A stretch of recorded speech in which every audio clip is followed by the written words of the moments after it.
Hello hi dear friends. तो आज हम शुरू करने वाले हैं सिविल इंजीनियरिंग का एक पेपर है RCC, that means reinforce cement concrete, जो सिविल इंजीनियरिंग के लिए बहुत ही इंपॉर्टेंट पेपर है। एंड हमारा जो लेक्चर होगा वो टोटली बेस्ट होगा आपका 5th sem civil engineering SBT Jharkhand के सिलेबस के अकॉर्डिंग, जो अदर स्टेट एसबीटी के लिए भी इम्पोर्टेंट है, साथ साथ जो बीटेक कर रहे हैं एंड कॉम्पिटिटिव एग्ज़ाम के जो प्रिपरेशन कर रहे हैं उन्हें यहाँ से बेसिक कॉन्सेप्ट्स मिल जाएंगे। ठीक है, तो इस लेक्चर में हम कवर करेंगे introduction to WSM. WSM stands for working stress method. तो चलिए हम बहुत ही बारीकी से और सहजता से देखते हैं, और ये सभी बेसिक कॉन्सेप्ट्स अगर आपके पास होंगे तो आपको न्यूमेरिकल बनाना इसका बेहद ही आसान होगा। तो चलिए शुरू करते हैं। तो फर्स्ट हम जानेंगे कि डब्ल्यूएसएम होता क्या है ना। तो डब्ल्यूएसएम को समझने के लिए ये बाकी के जो दो मेथड है, यूएलएम यानी ultimate load method and limit state method, इसको भी थोड़ा सा साथ साथ कंपैरिजन करना होगा, तब हमें अच्छे से समझ में आएगी वाकई में डब्ल्यूएसएम होता क्या है। तो डब्ल्यूएसएम वर्किंग स्ट्रेस मेथड में क्या होता है कि आपका जो परमिसिबल स्ट्रेस है, जिस स्ट्रेस को लेकर के हम डिज़ाइन करते हैं, वो क्या होता है कि आपका जो स्ट्रेंथ है, कैरेक्टरिस्टिक स्ट्रेंथ, उसमें एक फैक्टर ऑफ सेफ्टी से हम डिवाइड देते हैं। उसके बाद जो हमारा जो स्ट्रेस आता है उसे लेकर के हम जो है स्ट्रक्चर का डिज़ाइन करते हैं। तो डब्ल्यूएसएम में होता क्या है कि परमिसिबल स्ट्रेस सिग्मा सीबीसी के केस में एफओएस फैक्टर ऑफ सेफ्टी 3 होता है एंड सिग्मा सीसी यानी कि डायरेक्ट कंप्रेशन में 4 होता है।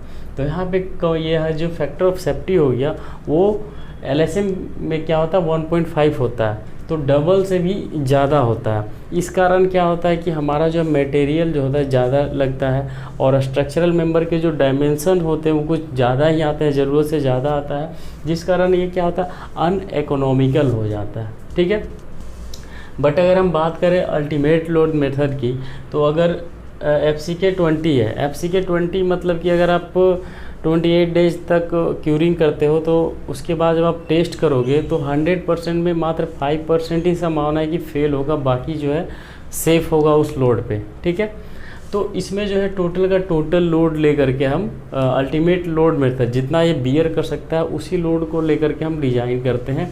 तो इसमें क्या होता है कि सर्विसेबल नहीं होता, क्रैक आ जाता है या फिर बेंड हो जाता है, उसके बाद भी स्ट्रक्चर सेफ होता है, लेकिन जो यूजर्स होते हैं, जो रेसिडेंट्स होते हैं, उन्हें डर लगते रहता है, वो यूज़ करने लायक नहीं होता है। ठीक है, तो इस कारण जो है दोनों मेथड को कंबाइन करके, ताकि सर्विसेबिलिटी का भी ख्याल रखा जाए एंड हमारा स्ट्रक्चर सेफ हो उसका भी ख्याल रखा जाए, तो दोनों को कंबाइन करके एक method LSM limit state method. तो इसमें दोनों के लिए क्राइटेरिया है, सेफ्टी ऑफ स्ट्रक्चर के लिए भी एंड आपका सर्विसिएबिलिटी के लिए भी। तो दोनों को मिला करके जो हमारा जो मेथड आया उसको बोलते हैं लिमिट स्टेट मेथड। तो इसमें देखिए फैक्टर ऑफ सेफ्टी क्या लिया गया है 1.5, किसके लिए, कंक्रीट के लिए। बात करें स्टील के लिए, तो स्टील के लिए इसमें जो फैक्टर ऑफ सेफ्टी 1.78 लिया जाता है, जबकि इसमें फैक्टर ऑफ सेफ्टी 1.15 लिया जाता है। तो स्पष्ट है इस बात से ही कि ये जो है इकोनॉमिकल भी है, सर्विसेबल भी होगा एंड सेफ भी होगा। अगर ये तो बहुत ज़्यादा सेफ है, बट क्या हो जा रहा, अनइकोनॉमिकल हो जा रहा, और ये सर्विसेबल नहीं है और अनसेफ भी हो सकता है यूजर्स के लिए। तो आशा करता हूँ कि आपको जो है रफली डब्ल्यूएसएम, यूएलएम एंड एलएसएम क्या होता है वो आपको समझ में आ गया होगा। तो चलिए अब हम अपने सिलेबस के अकॉर्डिंग नेक्स्ट टॉपिक कवर करते हैं। इस चैप्टर का जो आपका जो फर्स्ट टॉपिक है वो है आपका एजम्पशन इन डब्ल्यूएसएम। ठीक है, कि डब्ल्यूएसएम के एजम्पशन क्या है। तो ये आपके कॉम्पिटिटिव पॉइंट ऑफ व्यू से भी इम्पोर्टेंट है एंड आपके सेमेस्टर एग्जाम में तो पूछे ही जाएंगे, है ना। तो थोड़ा ध्यान से आप समझें। तो plane section which is plane before bending, अगर कोई बीम है हमारा, ठीक है, बिफोर बेंडिंग इस तरह से बीम है, अगर इसको हम कट करते हैं तो ऐसा सेक्शन मिलेगा जो प्लेन है। ठीक है, which is plane before bending remain plane after bending. अगर हम इस पर लोड अप्लाई करते हैं तो ये क्या होगा, इस तरह से बेंड कर जाएगा। ठीक है, तो बेंड करने के परिणाम स्वरूप इसका जो प्लेन सेक्शन जो प्लेन था वो प्लेन ही रहेगा, वो डिफॉर्म्ड नहीं होगा। ठीक है, वो डिस्टॉर्टेड नहीं होगा, जैसा स्ट्रेट प्लेन था वो ऐसा ही स्ट्रेट प्लेन रहेगा। Then we can say plane section which is plane before bending, जो बेंडिंग के पहले प्लेन था, आफ्टर बेंडिंग भी क्या होगा, वो प्लेन ही रहेगा। ठीक है। नेक्स्ट जो है हमारा all tensile stresses are taken up by reinforcement only not by concrete. हम जान रहे हैं कि रेनफोर्स सीमेंट कंक्रीट, मैंने पिछले लेक्चर में स्पष्ट कर दिया है कि हमारा जो कंक्रीट होता है वो कंप्रेशन में तो स्ट्रॉन्ग होता है, लेकिन आपका टेंशन में उतना स्ट्रॉन्ग नहीं होता है, जिस कारण क्या होता है कि जिधर भी टेंशन जोन होता है, जिधर भी टेंशन डेवलप होता है स्ट्रक्चरल मेंबर में, हम उधर steel bar as a reinforcement provide करते हैं। तो होता क्या है कि इसमें माना गया है कि जितने भी टेंशन्स होते हैं वो सभी ओनली रेनफोर्समेंट के द्वारा ही कैरी किया जाता है, कंक्रीट के द्वारा ज़रा भी टेंशन नहीं लिया जाता है। नेक्स्ट है stress strain relationship in concrete and steel is linear. WSM में क्या है कि आपका जो स्ट्रेस स्ट्रेन जो ग्राफ हम बनाएंगे, ठीक है, ये आपका हो गया स्ट्रेस और ये हो गया स्ट्रेन। ठीक है। तो इसका जो ग्राफ हम ड्रॉ करेंगे वो क्या होगा, लीनियर होगा, चाहे वो कंक्रीट के लिए हो या फिर आपका स्टील के लिए हो, दोनों के लिए स्ट्रेस स्ट्रेन जो ग्राफ होगा वो क्या होगा, लीनियर होगा। लेकिन LSM में ऐसा नहीं होता है, इसका ग्राफ कॉम्प्लिकेटेड होता है, पैराबोलिक होता है, रेक्टेंगल होता है, सबका मिला हुआ रूप होता है। लेकिन WSM में क्या माना गया है कि वो स्ट्रेस स्ट्रेन ग्राफ अगर चाहे वो कंक्रीट के लिए हो या फिर स्टील के लिए हो, बोथ के लिए जो होता है वो लीनियर होता है। ठीक है।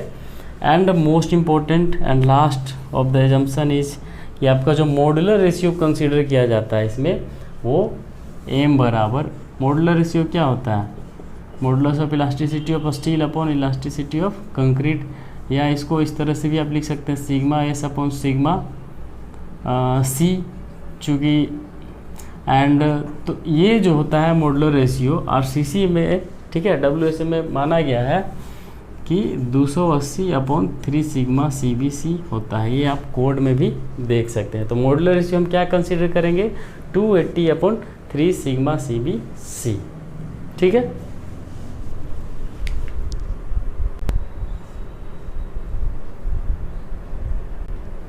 आपके सिलेबस के अकॉर्डिंग जो नेक्स्ट टॉपिक है वो बहुत इंपॉर्टेंट है एंड इम्पोर्टेंट टर्म है, इसी पे हमारा जो है WSM का डिज़ाइन बेस्ड है। वो क्या है, परमिसिबल स्ट्रेस। तो परमिसिबल स्ट्रेस होता क्या है कि आपका जो अल्टीमेट स्ट्रेंथ होता है उसमें हम फैक्टर ऑफ सेफ्टी से डिवाइड देखते हैं, और जो आपका रिजल्टेंट आता है वो कहलाता है परमिसिबल स्ट्रेस। और इसी परमिसिबल स्ट्रेस को लेकर के हम आगे बढ़ते हैं और स्ट्रक्चरल मेंबर का डिज़ाइन करते हैं इन WSM।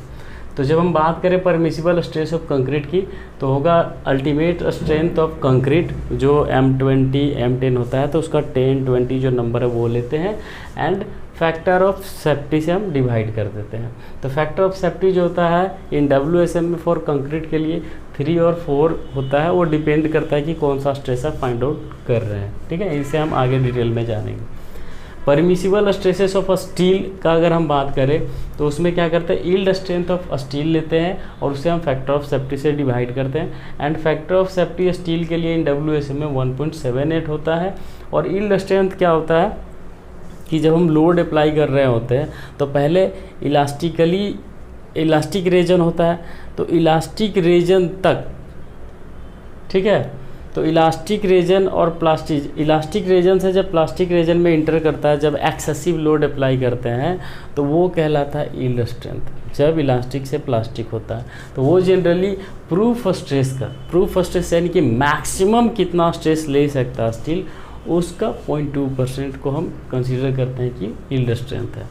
तो जब हम परमिसिबल स्ट्रेस ऑफ स्टील निकालेंगे तो yield strength of steel upon factor of safety, इसका जो रिजल्ट आएगा वो कहलाएगा परमिसिबल स्ट्रेस ऑफ स्टील। ठीक है। तो जब आप न्यूमेरिकल सॉल्व करोगे तो परमिसिबल स्ट्रेसेस बहुत सारे होते हैं, है ना, तो उसे याद करना मुश्किल है। तो वो आपके कोड में दे रखा है, IS 456 2000 लिखना भूल गया हूँ, 2000 है ना। और उसका आपका टेबल 21 में मिलेगा परमिसिबल स्ट्रेसेस इन कंक्रीट, जो बिलोंग्स करता है clauses B1.3 B2.1 B2.1.2 B2.3 and B4.2।